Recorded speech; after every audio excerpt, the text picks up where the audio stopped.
Hello అండి రాహుల్ గారు. అండి అసలు ఈ మనోజ్కి ఏమైంది? పిచ్చెక్కింది. పిచ్చి పరాకాష్ఠకి వెళ్ళింది. ఎందుకు ఎట్లా అవుతున్నారు?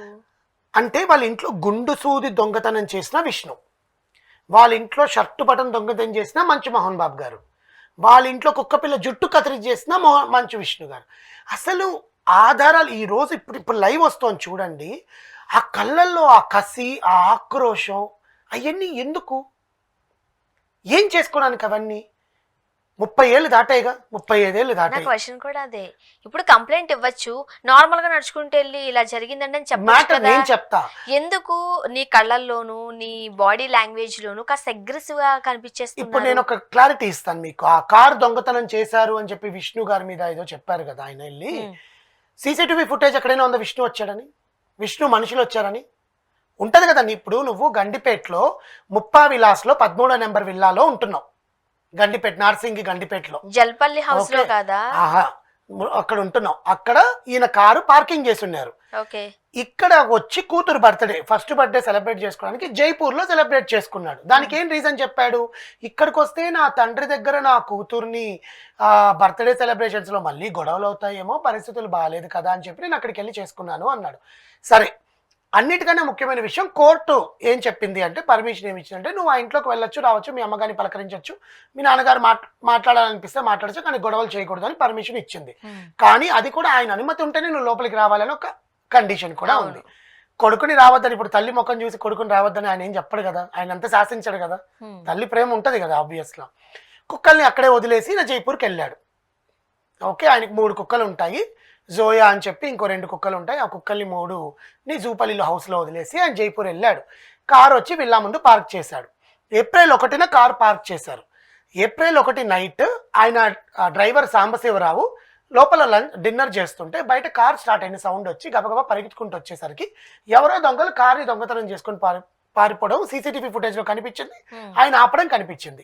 సీసీటీవీ అప్పుడే గబగబా పరిగెత్తుకుంటూ వెళ్ళి డ్రైవరు నార్సింగి పోలీస్ స్టేషన్లో ఇట్లా మంచు మనోజ్ గారి కారు ఎవరు ఎత్తుకోబోతున్నారండి అని చెప్తే గబగబా వెళ్ళి కార్ ఎలా ఎత్తుపోతారు? కీస్ ఇప్పుడు దొంగ ఇప్పుడు కార్ని రెక్కీ చేసి ఉంటారు కదండి. ఈ కార్ ఎప్పటి నుంచి ఇక్కడ యాక్చువల్లీ మనోజ్ అని తెలుసు కదా, ఏదో కావాలని చేసినట్టుగా ఉంది అని నేను అదే చెప్తున్నానండి. ఇప్పుడు విష్ణు మంచు మనోజ్ కార్ని తీసుకోవాల్సిన అవసరమే లేదు కదా.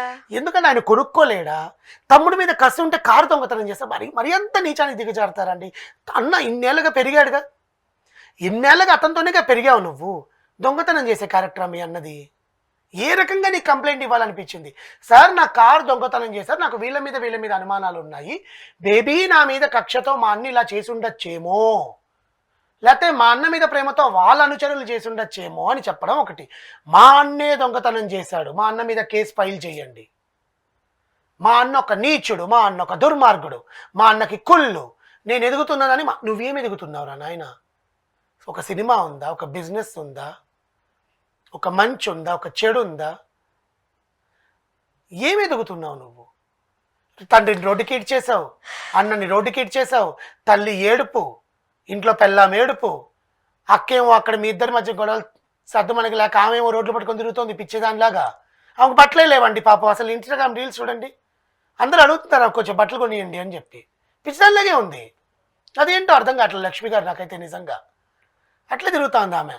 వీళ్ళేమో రోడ్లకి ఎక్కుతున్నారు, అయిపోయింది కదా అనుకుంటే ఈయనేమో ఇప్పుడు రోడ్డుకి నిన్న రాత్రి గబగబా వెళ్ళిపోయి మా అన్న దొంగతనం చేశాడు సార్, మా ఇంట్లో ఉంటే విలువైన వస్తువులని దొంగతనం చేశాడు, విలువైన వస్తువుల్ని పగలగొట్టారు వాళ్ళ అనుచరులు వచ్చి. ఏమున్నాయి నీ ఇంట్లో ఒక్క నిమిషం, వాళ్ళ ఇంట్లో విలువైన వస్తువులు ఏముంటాయండి పగలగొట్టేవి? పెద్ద పెద్ద కూజాలు, చెట్లు పెట్టుకునేటివి, ఏదైనా కృష్ణుడి బొమ్మలో ఏవో లేకపోతే గ్లాస్ ఐటమ్స్ ఏవో ఉంటాయి. అవి చాలా కాస్ట్లీ కదా. సరే, అదే నేను చెప్తున్నాను. విష్ణు గారు వచ్చి మంచు మనోజ్ గారి ఇంట్లోకి మనుషుల్ని పంపించి ఆ కాస్ట్లీ ఐటమ్స్ ని పగల కొడితే రేపు పొద్దున్న రోజున ఆస్తిలో బొక్కబడేది విష్ణు గారికే కదా. అవునా కదా? మళ్ళీ ఆ పని ఎందుకు చేస్తాడు? ఆ లాజిక్ అర్థం కావట్లేదు. ఇప్పుడు మనోజ్ గారు బాధ ఏంటో అర్థం కావట్లేదు. ఇప్పుడు చెప్తా ఆ బాధ ఏంటనేది. నిన్న కేసు అయిపోయిందా? ఈ రోజు పొద్దున్నే 7 గంటలకల్లా వెళ్ళిపోయి ఒక క్యాప్ ఒకటి పెట్టుకొని, అది పెయింట్ పూసుకుంటాడా లేకపోతే ఇంట్లో ఉండే కాటుకు పూసుకుంటాడా, మొఖానికి నల్లగా ఉంటుంది ఆ ముఖం ఎప్పుడు. అదేంటో నాకు అర్థం కాదు. వెళ్ళి చూడండి, వీడియో చూడండి. వెళ్ళి కూర్చున్నాడు. ఎట్లా గేట్లోకి పంపిస్తారా? పంపిరా నాన్న, నన్ను చూడాలి నాన్న నిన్ను. అసలు సినిమాలో అంత నిజంగా యాక్ట్ చేసి ఉంటే అబ్బాయికి బ్లాక్ బస్టర్లు వచ్చిండేవి. ఎందుకు? వాళ్ళ నాన్నతో మాట్లాడాలంట, వాళ్ళ అన్న గురించి చెప్పాలంట, 3 కుక్కలు ఉన్నాయంట, ఆ కుక్కల్ని తీసుకుపోవాలంట. వాళ్ళ నాన్న లేడు. ఏం మాట్లాడతారు? మంచు మనోజ్ అక్కడికి వెళ్తున్నారని పోలీసులు 2.5 కిలోమీటర్ల నుంచే గబగబా ఆపేస్తే వాళ్ళందరినీ తోసేసి మా నాన్న నేను కలవాలి నాన్న నాన్న నాన్న అసలు వాళ్ళ నాన్న చచ్చిపోయినాడు కూడా చచ్చిపోతాడేమో ఈ గొంతు ఈ మాటలు విని అట్లా ఉంది తప్పు అలా పరిస్థితి. అనకూడదు. నిజంగా అట్లా అరుస్తున్నాడండి అతను. సీరియస్లీ మోహన్ బాబు ఏమైంది? గారికి హెల్త్ కండిషన్ బానే ఉందా? ఏది నాకేం అర్థం కావట్లా. తర్వాత మళ్ళీ పోలీసులు అందరూ వచ్చి ఒక ప్రముఖ న్యూస్ ఛానల్కి ఆయన ఇచ్చిన ఇంటర్వ్యూ ఏంటంటే, మా అన్నకి కుళ్ళండి, మీరు అనుకుంటున్నట్టు మా మధ్య గొడవలేం లేవు, జస్ట్ ఊరికే మేము ప్రాంక్ వీడియోలు చేశాము అని చెప్పాడు. వినండి లైవ్ వినండి. అదే తర్వాత మా 3 కుక్కలు లోపల ఉన్నాయండి, ఆ 3 కుక్కల్ని తీసుకుపోతాను నేను, నన్ను లోపలికి రానివ్వట్లేదు, కోర్టు పర్మిషన్ ఇచ్చింది, అది ఇది అని. ఇంత కార్ ఏమైంది అని మేము నన్ను అడగచ్చు. ఆ దొండగులు ఎవరైతే కార్ తీసుకుని వెళ్ళారో వాళ్ళు శంషాబాద్ ఆ పరిసర ప్రాంతాల్లో ఎక్కడో వదిలేశారు దాన్ని తీసుకొచ్చి కోర్టుకు సబ్మిట్ చేయడం జరిగింది. ఆ కోర్టు నుంచి కారు కూడా తెచ్చుకున్నారు సార్. ఆ కారులోనే వచ్చాడు ఈరోజు అక్కడికి జూపల్లికి. ఇప్పుడు అదే ఇప్పుడు నీకు క్లియర్ గా తెలుస్తుంది. ఇప్పుడు ఇలా వస్తే పబ్లిక్ లోకి నువ్వే కాస్త ఇబ్బందికరమైన పరిస్థితులను ఫేస్ చేయాల్సి ఉంటది అని ఆయనకి తెలుసు. తెలిసి ఎందుకు ఇలా బిహేవ్ చేస్తున్నారు? అంటే యాక్చువల్ గా 25th కి కన్నప్ప రిలీజ్ కాకుండా ఆయన సినిమా రిలీజ్ అవుతుంది మంచు మనోజ్ది. కన్నప్ప పోస్ట్పోన్ అయింది కదండి. ఓకే. సో ఆయన సినిమా ప్రమోషన్స్ ఇవ్వాలి కదా. ఇలా ఇస్తున్నారా? జాలి వస్తుంది కదా ఏడిస్తే. అయ్యో బిడ్డకి ఏం లేకుండా పోయింది, మంచు మనోజ్ ఎట్లా ఉండేవాడు, రాజులాగా ఉండేవాడు, తండ్రి కొడుకుల మధ్యన చిచ్చు పెట్టారు, మంచు విష్ణు చిచ్చు పెట్టాడు, అందుకని మంచు విష్ణు సినిమా మనం చూడకూడదు, మంచు మనోజ్ సినిమా మనం చూడాలి. బిడ్డ చూడు ఎలా ఏడుస్తున్నాడు ఎండలో పడి రోడ్డు మీద, తల కొట్టుకుంటున్నాడు గేటుకేసి. మా నాన్నని చూడాలి, తల కొట్టుకుంటున్నాడు అండి ఇట్లా ఇట్లా ఇట్లా ఇట్లా. మనం ఏదైనా ఫ్రస్ట్రేషన్లో వచ్చినప్పుడు బాగా కోపం వచ్చినప్పుడు వెళ్ళి ఇట్లా కొట్టుకుంటాం కదా, జనరల్గా సైకోలు చేస్తారు కదా, అలాంటి సైకోపాత్ క్యారెక్టర్ అన్ని చేసి మళ్ళీ మీడియా ముందుకు వచ్చి అదేం లేదండి మా అన్నకి నా మీద కుళ్ళు, నేను ఎదుగుతున్నానని, నా కుక్కలు ఉన్నాయి 3 కుక్కలు తీసుకుని వెళ్ళిపోతానని చెప్తున్నా. అసలు నాకు తెలిసి అపరిచితుల్లో కూడా ఇన్ని వేరియేషన్స్ శంకర్ గారు విక్రమ్ చేత చేయించలేదు అనమాట. ఇన్ని వేరియేషన్స్ చూసాను. మనోజ్ గారికి విష్ణు గారు అంటే పడట్లేదు అనుకుంటా.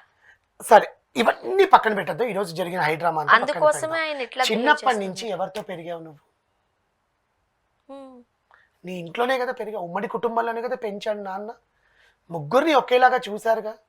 ఈవెన్ దో వాళ్ళ ఫ్యామిలీలో వాళ్ళిద్దరూ మోహన్ బాబు గారికి మొదటి భార్య పిల్లలైనా ఆమె నిర్మలమ్మ ఖచ్చితంగా అందరినీ ముగ్గురిని ఒకేలా చూసిందిగా. అసలు ఎప్పుడు ఆమె ఆమెకు సంబంధించి కంప్లైంటే లేదు. ముగ్గురికి ఇప్పుడు మంచులక్ష్మి గారు రోజు ఇన్స్టాగ్రామ్ లో రీల్స్ పెడతారు. ఆమె హైదరాబాద్కి వచ్చినప్పుడల్లా కారులో వాళ్ళ మమ్మీ ఇడ్లీ, నెయ్యి, సాంబార్ అంటే పంపించి ఆ ఇంటికి పిలిచి వాళ్ళ అమ్మ వంట తినేసే వెళ్తుందంట. అంత బాగా చూసుకున్నప్పుడు నీకు అన్న క్యారెక్టర్ తెలీదా? తండ్రి ఆశయం నీకు తెలీదా? నువ్వు ఎదగాలి కదా. దీనంతటికీ కారణం పెళ్ళే అంటున్నారండి. ఆ పెళ్లి ఇంత దాకా దారి తీసిందా? ఇంకెంత దారి తీస్తుంది? అసలు పెళ్లి ఎందుకు అనాలి? వేరే అమ్మాయిని, అసలు నీ బుద్ధి చక్కగా ఉంటే వేరే అమ్మాయిని అనుకోవాల్సినంత అవసరం ఏముంది? పెళ్ళి అంటే అమ్మాయి అని కాదు, పెళ్లి టాపిక్ రావడం. భూమా మౌనిక గారు కాదు ఇక్కడ. ఆ పెళ్లి ఆయనకి ఇష్టం లేకుండా చేసుకోవడం అనేది అలాంటి చిన్న చిన్న ఉంటాయిలే, అది నేను అనేది. ఇప్పటికైనా ఆయన మారాలి, ఇలాంటి పిచ్చెక్కిన చేష్టలు చేయకుండా జనాల్ని భయపెట్టకుండా ఉంటే చాలు మనోజ్ గారు. Thank you.